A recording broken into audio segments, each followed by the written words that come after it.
grados o más. Dado que la temperatura se puede tomar en diferentes partes del cuerpo, la lectura o el número que indique el fiebre puede variar ligeramente dependiendo de dónde se mida. Acá tenemos los valores de referenciales. La temperatura axilar mayor de 38 grados se considera fiebre. Rectal mayor de 38 grados, ahí hay un error, dice menor es mayor de 38 grados. Y bucal mayor de 37,8 grados. Siguiente.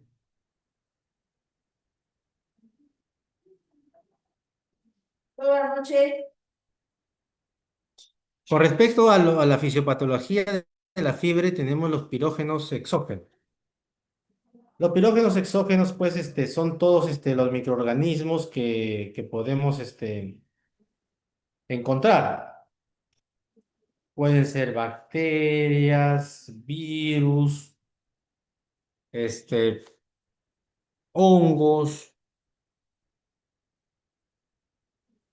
toxinas microbianas. También podemos hablar de reacciones inmunológicas, inflamaciones, traumatismos y neoplasias. Estos pirógenos exógenos, pues, activan al sistema inmune en sí, haciendo que los monocitos, macrófagos, los neutrófilos, algunos linfocitos T también, los fibroblastos, las células endoteliales, células neoplásicas también reaccionen y liberen o sinteticen citoquinas pirógenas. Tenemos la interleuquina 1, alfa y beta, el factor de necrosis tumoral, la interleuquina 6, que es una de las que se eleva bastante en las enfermedades inmunológicas. Eso hay que tenerlo en cuenta. La interleuquina 18 y los interferones. Esto va a hacer que las células endoteliales del órgano vascular y las láminas terminales se vean alteradas, produciendo prostaglandina E2. Esta prostaglandina E2 altera las células gliales hipotalámicas, causando que el AMP cíclico altere las neuronas termorreguladoras hipotalámicas, elevando el nivel de la termorregulación, o sea, elevando la temperatura. Entonces, si se dan cuenta, esta reacción, toda esta reacción, esta cascada de reacciones son reacciones debido a los pirógenos exógenos. O sea, es un medio de defensa del cuerpo. La fiebre es un medio de defensa que tiene el cuerpo hacia las alteraciones externas, ya sean neoplásicas, inmunológicas o las infecciosas como bacterias, hongos y virus. Estas neuronas termorreguladoras hipotalámicas hacen que la conservación del calor, una disminución de la transpiración y de la vasoconstricción, unas conductas instintivas, abrigarse, actividad reducida, preferencia de ambientes cálidos, aumento de la producción del calor, actividad muscular, escalofríos, aumento de la producción de calor por el hígado. Todo esto conlleva y nos da como resultado la fiebre. Siguiente.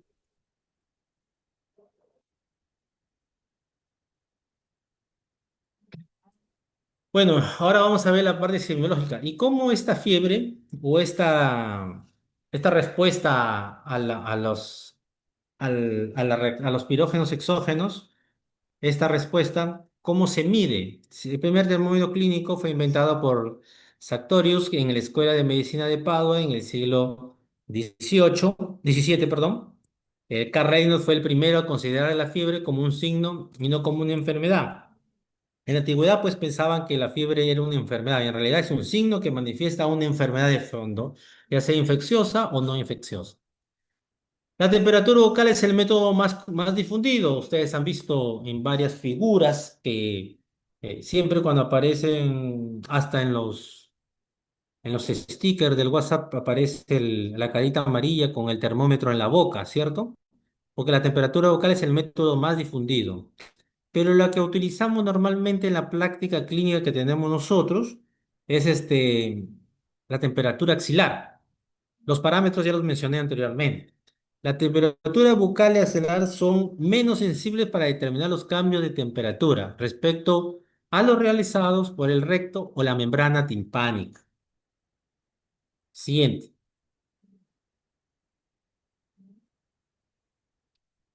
Bueno, en las manifestaciones clínicas, pues, ¿qué tenemos cuando produce fiebre? Tenemos una taquicardia relativa, nos comienza a latir el corazón, tenemos una frecuencia cardíaca de 10 latidos por minuto.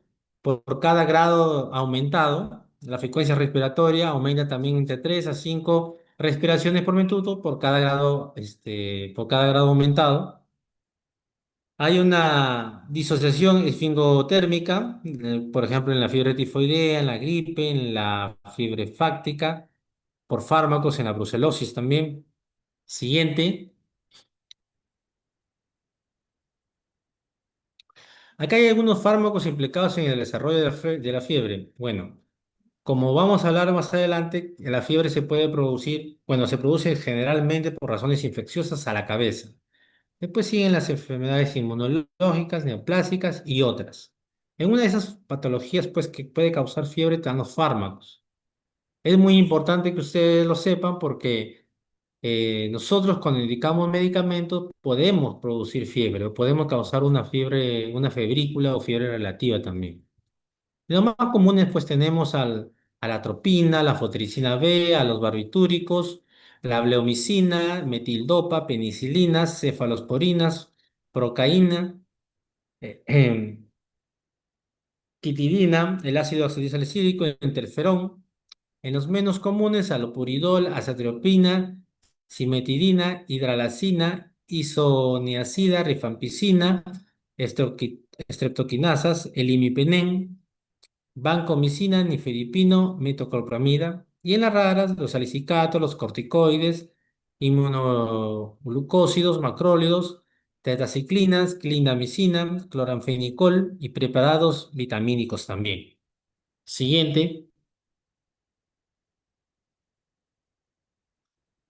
Bueno, en el diagnóstico y enfoque de esta enfermedad, pues tenemos, cuando tenemos una fiebre, se debe a diversos estímulos, como ya les mencionaba, mayormente son reacciones a enfermedades infecciosas.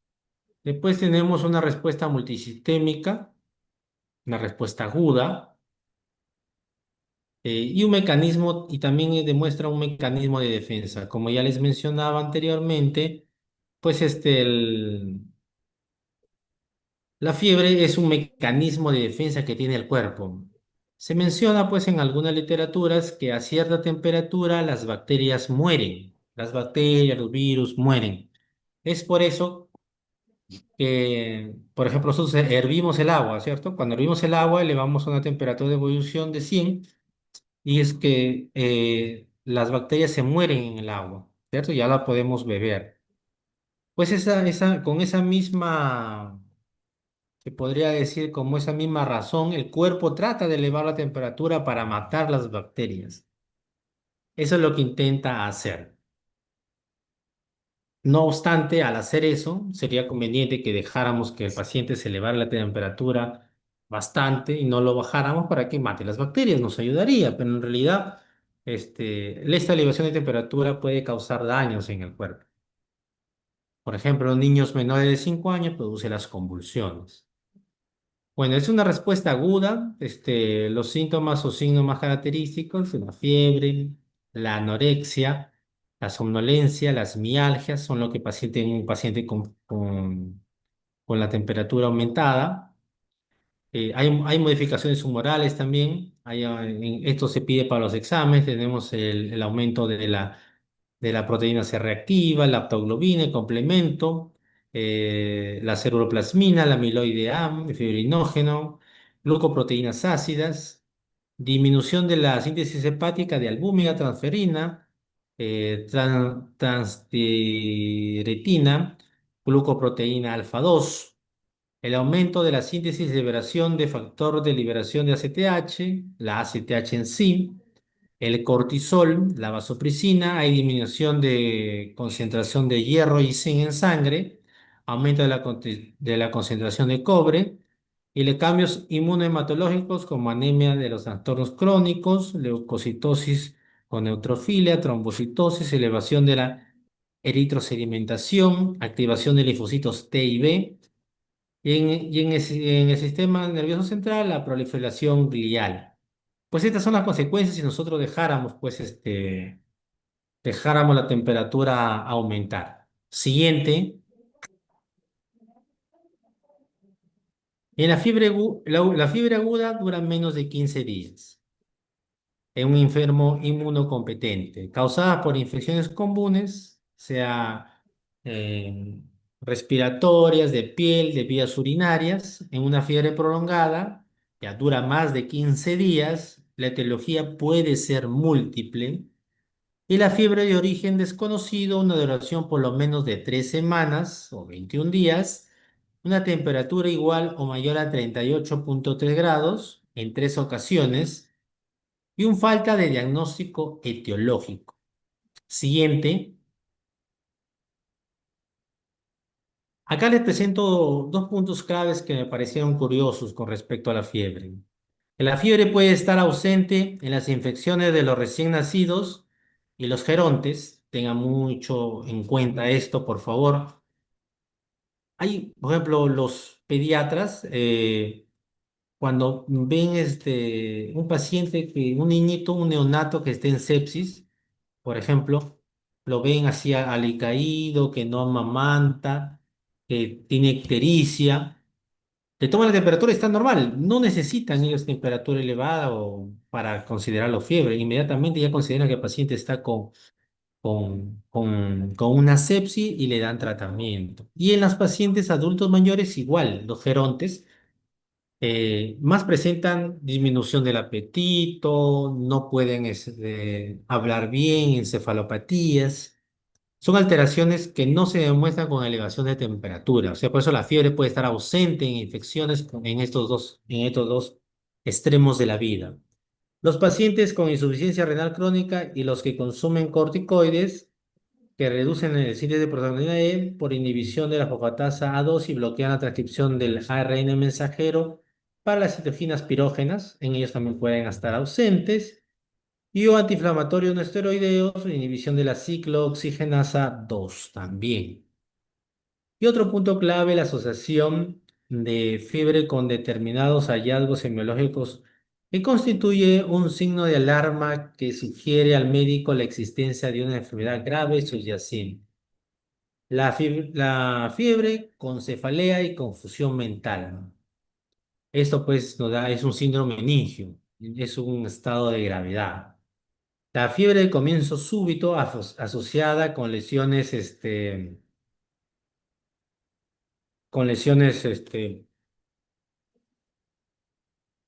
purpúricas o petequiales en la piel asociada a meningococcemia también.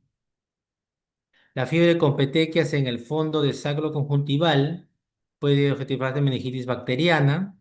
La consistencia de fiebre con escalofríos e hipotensión y alteraciones sensorios sugiere bacteremia. La fiebre en el enfermo esplenectomizado o neutropénico o los pacientes con trasplante renal también pueden, con fiebre, demuestra esto gravedad. Hay que estar muy atentos a esto. Siguiente. La fiebre de origen desconocido, pues la fiebre de origen desconocido lo definieron Peterson con Beckson. Definieron la fiebre de origen desconocido como una situación de enfermedad febril caracterizada por una duración por lo menos de 3 semanas, como ya mencionaba, una temperatura mayor o igual a 38,3 por lo menos 3 ocasiones, y la imposibilidad de lograr diagnóstico teológico después de una semana de evaluación con el paciente internado. Esto es un punto clave que deben saberlo. Esto es algo que deben ustedes tenerlo bien en cuenta. La definición de fiebre de origen desconocido. Siguiente. Bueno, causa de fiebre, dos cosas. Tenemos ahí comunes e infrecuentes. Pero la categoría es infecciones, neoplasias, enfermedades del colágeno o enfermedades autoinmunes y otras patologías, como ya les mencionaba.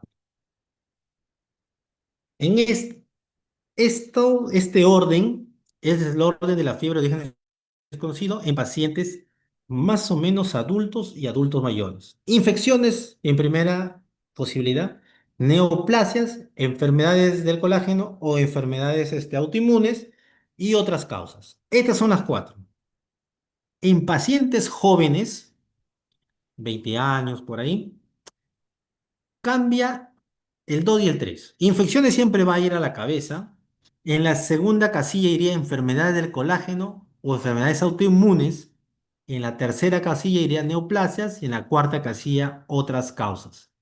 Eso sería el orden. Tengan muy bien, muy en claro eso que les va a servir siempre para toda la vida.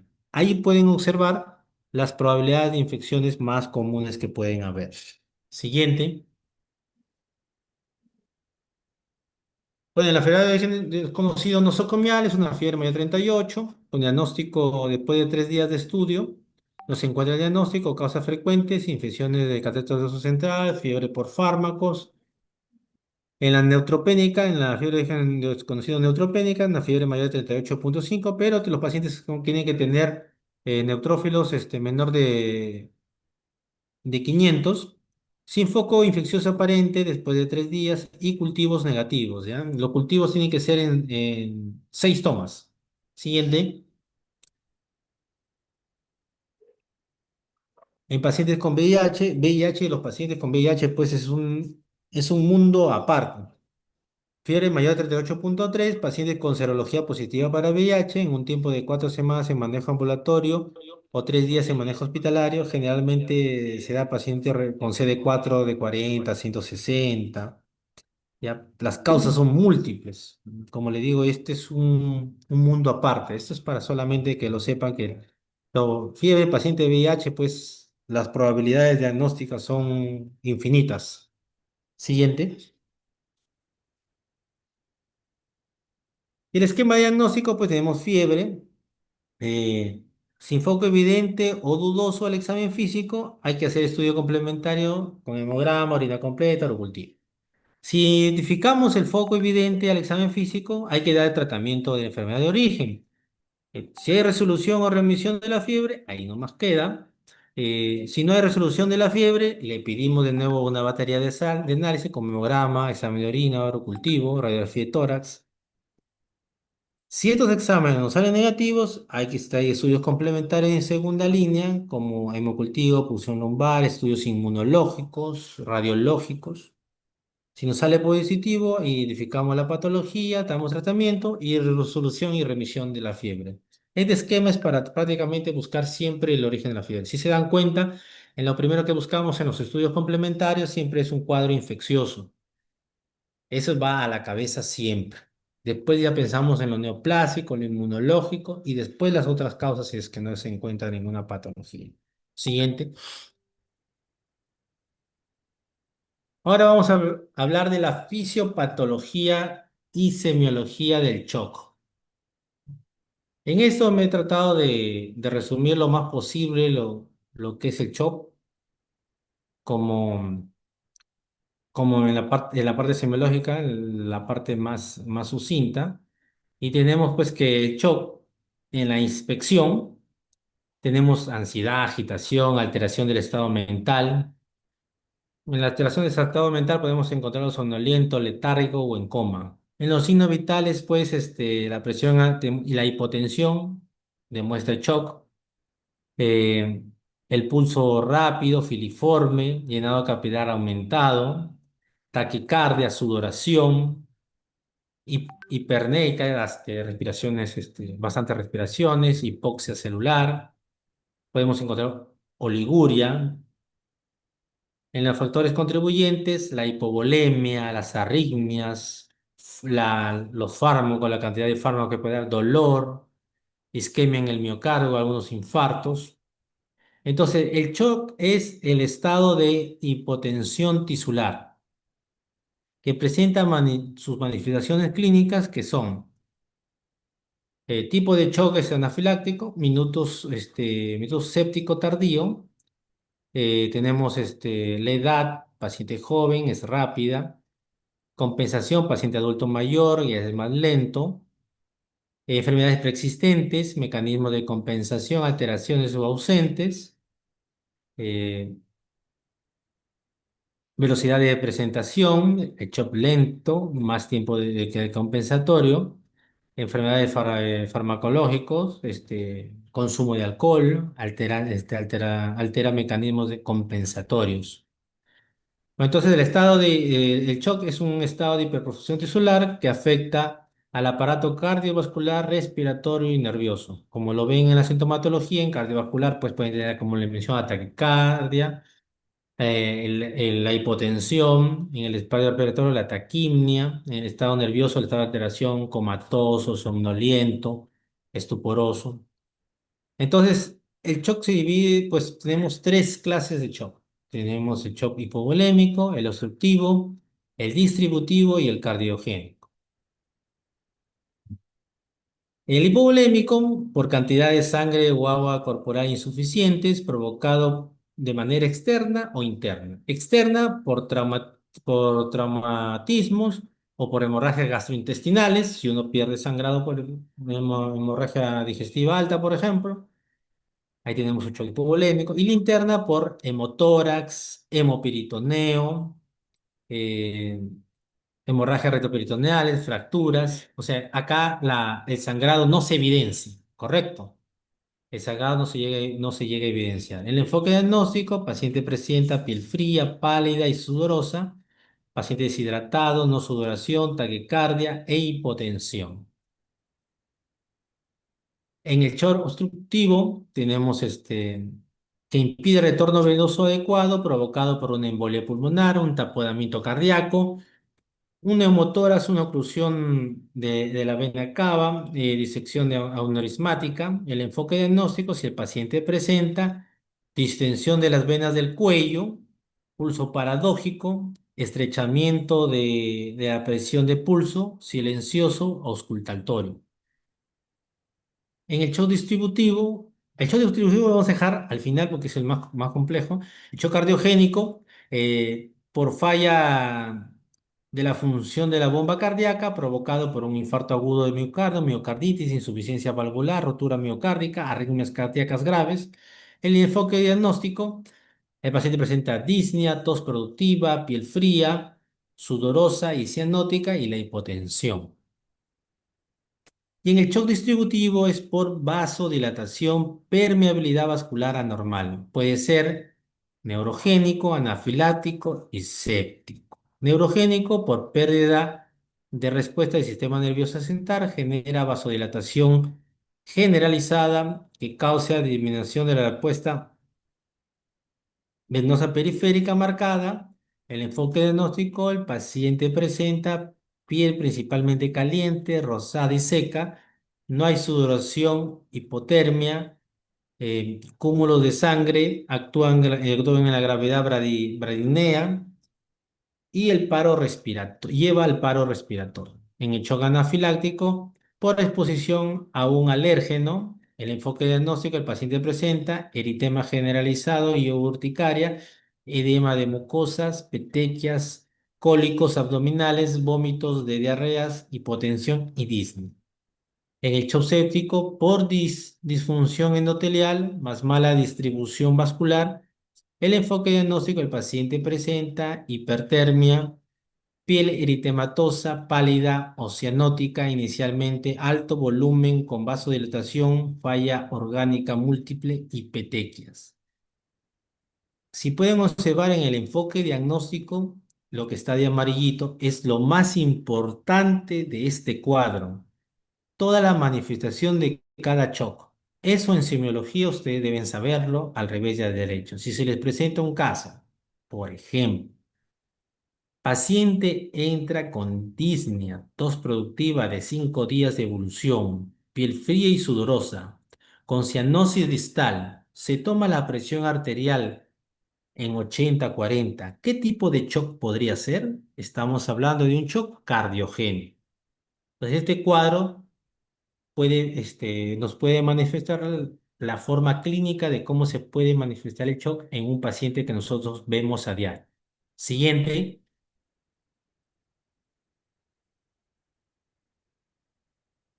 fisiopatología de la anemia. En fisiopatología de la anemia, siguiente, pues La definición es una afección en la que los niveles de hemoglobina en sangre son inferiores a lo normal, indicado falta de glóbulos rojos sanos para transportar oxígeno. Acá tenemos, en hombres y mujeres se diferencian. Sin anemia, por ejemplo, pacientes normales, en hombres mayor de 13, en mujeres mayor de 12. Anemia leve de 11 a 12,9 y en mujeres de 11 a 11,9. Anemia moderada eh, de 8 a 10,9 y anemia severa menor de 8. Estos son los nuevos parámetros pues, que nos indica la OMS con respecto a la anemia. Ya han elevado un poquito más los valores que había antes. Siguiente. Las manifestaciones clínicas. Las manifestaciones clínicas se deben a hipoxia celular y el desarrollo de mecanismos de compensación. Varían según la etiología, intensidad y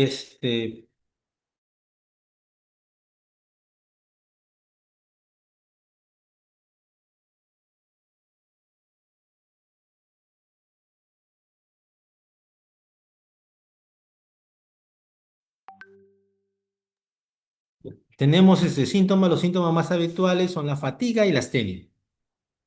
Puede también presentar lasitud, debilidad muscular, trastorno del sueño. Mayormente los pacientes siempre vienen a consulta por la fatiga. La fatiga es lo que más, más manifiestan ellos. Y la cefalea, algunos vienen con vértigo, con disnea, acúfenos, inapetencia, irritabilidad, irritabilidad y palpitaciones en neonatos mayormente, intolerancia al esfuerzo, falta de concentración y memoria. Esto de falta de concentración y memoria mayormente en los pacientes crónicos.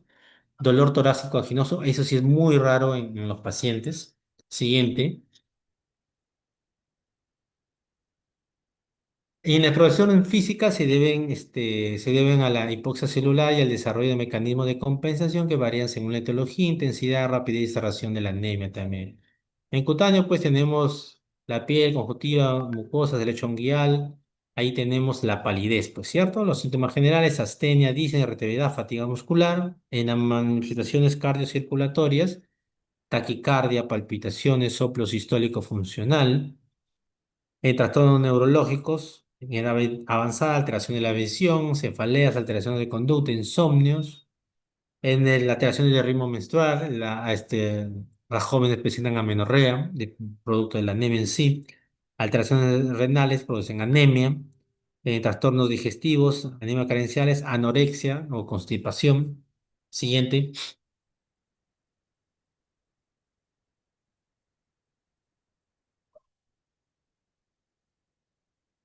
Clasificación fisiopatológica. En la clasificación fisiopatológica la podemos clasificar en dos partes, regenerativos y arregenerativos. Esta clasificación les he colocado porque, bueno, lo manifiestan en varios libros de semiología. En realidad no comparto mucho esta clasificación, es un poco más compleja.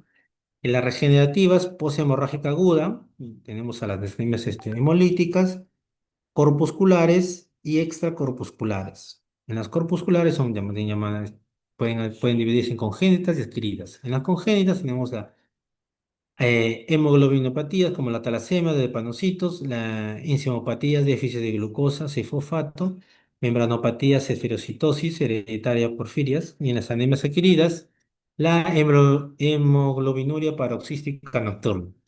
Extracorpusculares, en las adquiridas tenemos de inmunes y no inmunes, en las no inmunes, tóxicos, infecciosos, mecánicos, por ejemplo, el hiperesplenismo. Y en las A regenerativas es alteración de las células madre por desplazamiento de eritropoyesis y el déficit de factores eritropoyéticos. En las alteraciones de las células madres cuantitativas, eritroblastopenia o aplasia, y las cualitativas, síndrome mielodisplásico.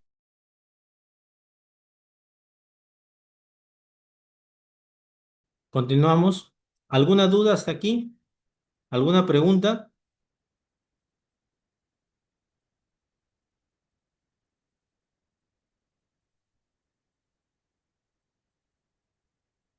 Listo, continuamos.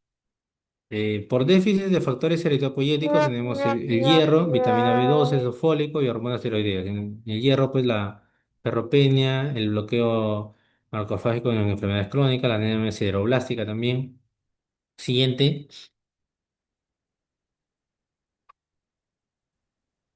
Ya. Y esto sí quiero que se concentren. El, una vez uno de mis maestros me mencionó que la forma a veces, con una anemia uno puede llegar al diagnóstico de la enfermedad sin saber el resto de sintomatología. La anemia, pues, es una manifestación, es un signo muy característico, igual que la fiebre. Son signos muy especiales que que nos van a llevar tarde o temprano al diagnóstico exacto que tiene el paciente. Y siempre es el hilo que debemos iniciar para coger y llegar al diagnóstico de nuestros pacientes. Considero que la anemia, por ejemplo, microcítica, normocítica y macrocítica, estas alteraciones nos llevan a un mejor diagnóstico. En la anemia microcítica, pues el volumen corporal depende del laboratorio, menos de 70, algunos menos 76, menos de 80, como valora, se considera anemia microcítica. En esa anemia microcítica hay que valorar ciertas cosas, ver si la ferremia está baja, normal o alta. Si está baja, hay que pedirle transferrina y ver si está alta, transferrina alta con ferritina baja y fierro medular ausente, hablamos de anemia ferropénica. Cuando tenemos la ferremia baja, o sea, el hierro sérico bajo, y tenemos la transferrina normal o baja, la ferritina normal o alta, estamos hablando de anemia de trastornos crónicos. ¿Correcto? Cuando tenemos la ferremia normal, o sea, el hierro sérico normal, hay que pedir una electroforesis de hemoglobina y nos lleva a pensar ¿en qué? En talasemias o otras hemoglobinopatías. Cuando tenemos la ferremia alta, o sea, el hierro sérico alto, hay que ver los sideroblastos en anillo en la médula ósea y hablamos de una anemia sideroblástica. Con esto ya tenemos casi todos los diagnósticos con anemia microcítica.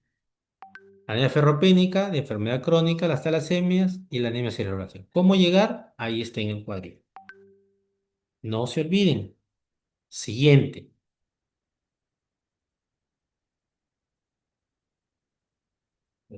A ver, regresa al anterior, por favor, un ratito para explicarles con un caso clínico. Por ejemplo, si viene el caso clínico, paciente con hemoglobina de 8, hierro sérico, eh, hierro sérico bajo, transferrina normal, ferritina alta. ¿Cuál sería su probable diagnóstico? La respuesta sería anemia de trastornos crónicos.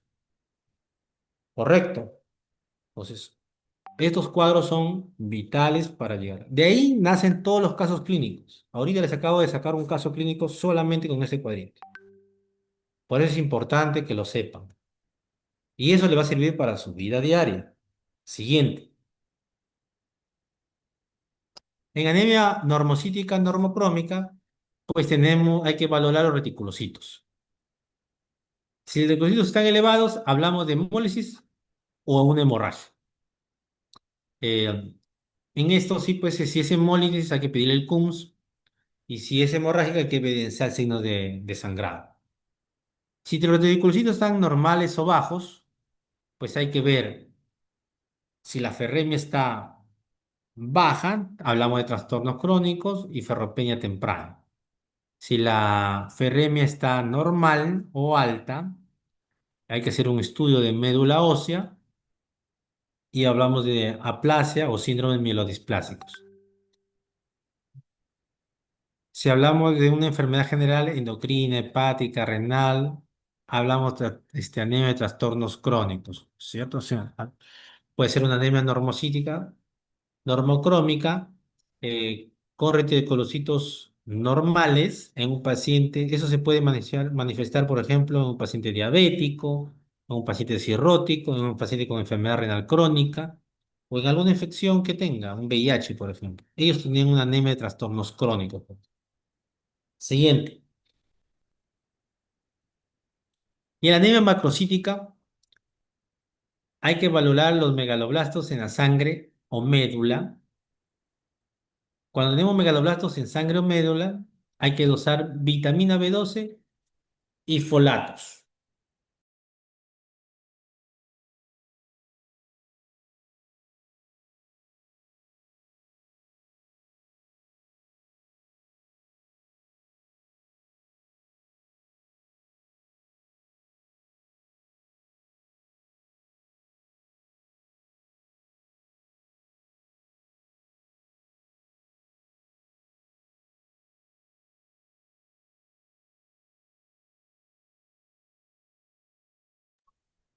Ya.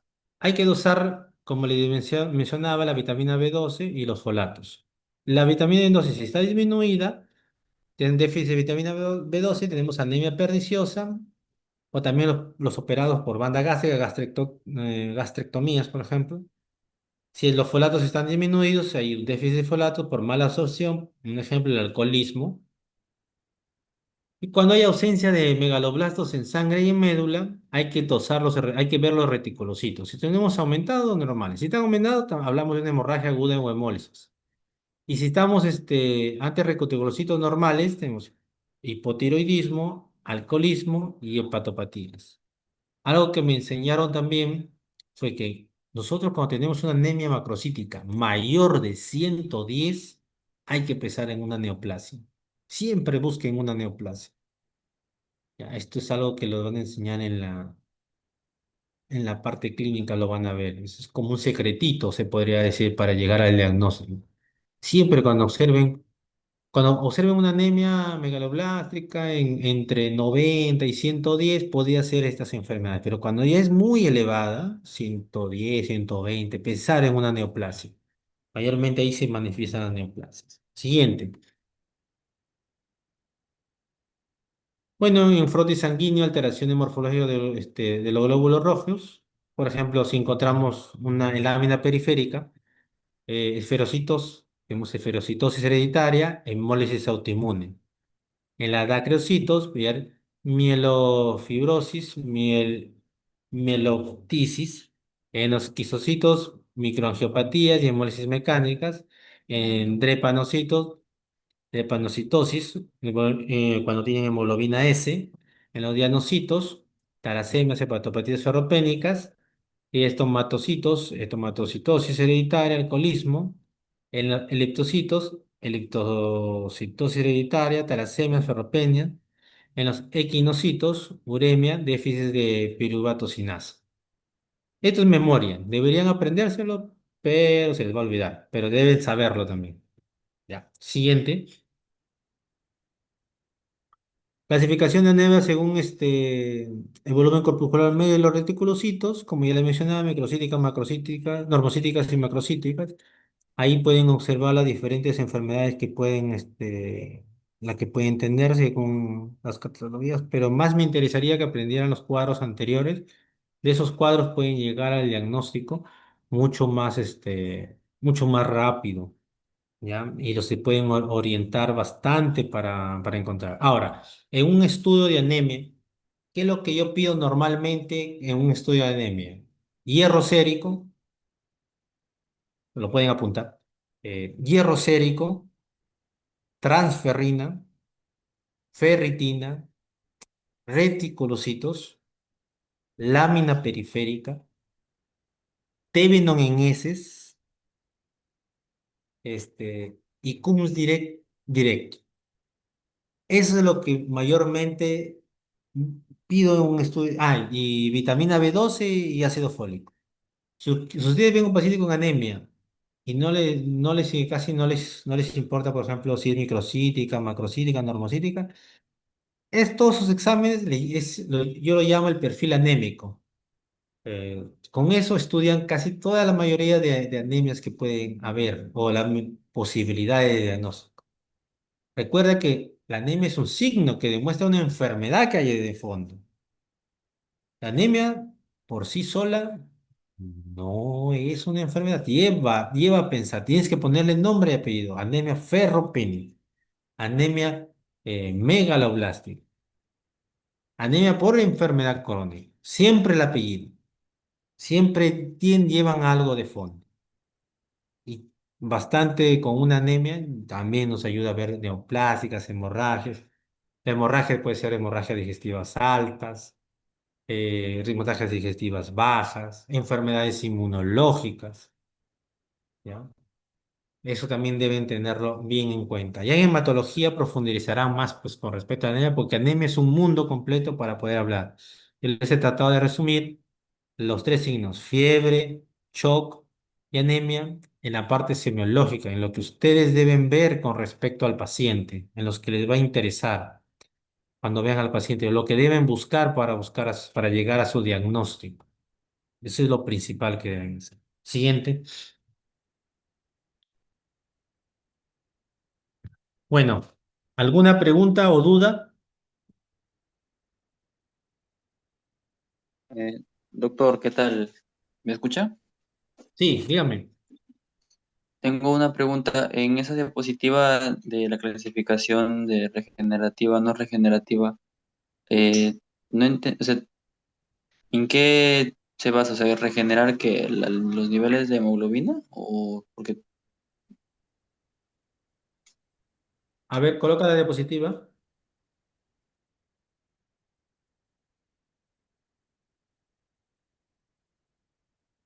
No, no,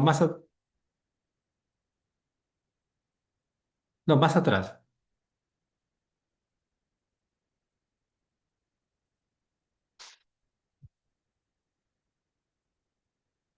Atrás creo que estaba regenerativa y regenerativas. Esta es la que dice regenerativos y regenerativos, doctor. No, hay uno más atrás. Bueno, atrás. Ahí está, regenerativa y regenerativas. Es una clasificación fitopatológica y eso se basa mayormente en la presencia de reticulocitos. ¿Qué pasa? Que cuando uno presenta una anemia, los reticulocitos son pues los glóbulos rojos inmaduros, ¿correcto? Entonces, cuando hay producción de reticulocitos, eso significa que la persona puede regenerar los glóbulos rojos, ¿correcto? Y cuando puede regenerar los glóbulos rojos significa que su médula ósea está todavía viable.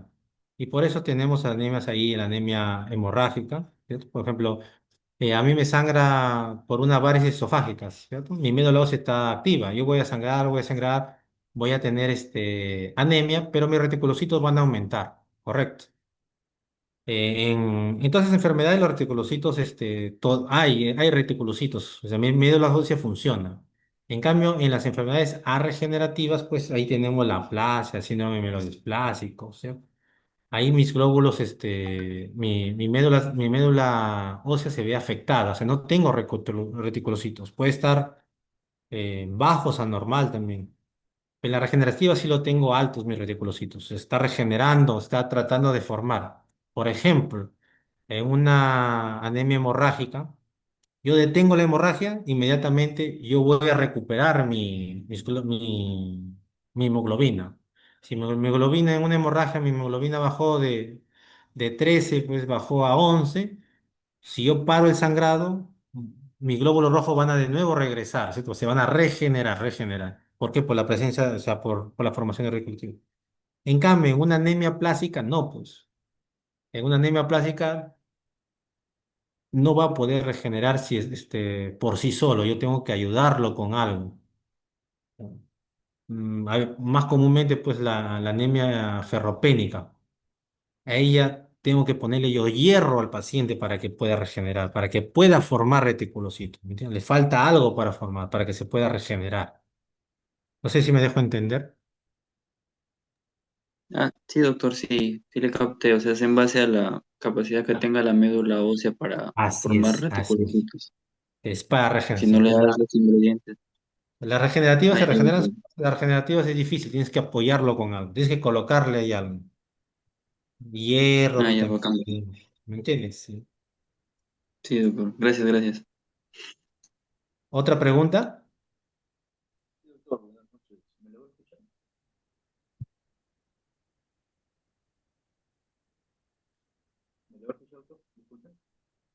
¿Alguna otra pregunta o duda?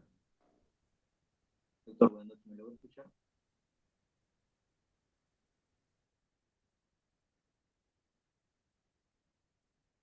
¿Todo entendido?